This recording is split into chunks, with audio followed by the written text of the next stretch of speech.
Vice President Sara doon sa Zamboanga, sinabi niya na posible daw yung bentahan ng 20 pesos na bigas.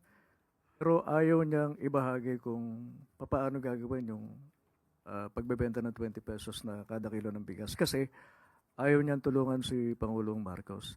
Ano pong reaction dito ng Malacanang? Lumalabas po kasi kung ano po ba talaga ang anyo ng ating Vice Presidente. Lumalabas ang tunay na kulay ng Vice Presidente bilang isang public servant. Sa pag-amin niya, nandito po ang kanyang sinabi, na imposible talaga ang 20 pesos na bigas, pero pwede siya. Hindi ko lang i-share sa inyo kasi ayaw kong tulungan si PBBM. Yan po ang tugon ni Vice Presidente ng Vice President. Sa pag-amin niya pong ito, na hindi niya i-share kung ano man ang kanyang kaalaman, kung mayroon man talagang kaalaman. Dahil nga sa ayaw niyang pagtulong sa ating Pangulo. Ito ay nagpapakita ng isang makasarili.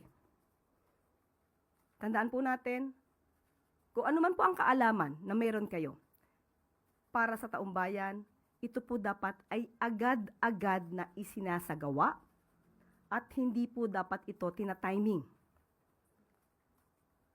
Hindi ba na po naiisip ng Vice Presidente ang kapakanan ng taong bayan, lalo na po yung iba ay nahihirapang bumili ng bigas kahit na nga po mababa ang presyo ng bigas.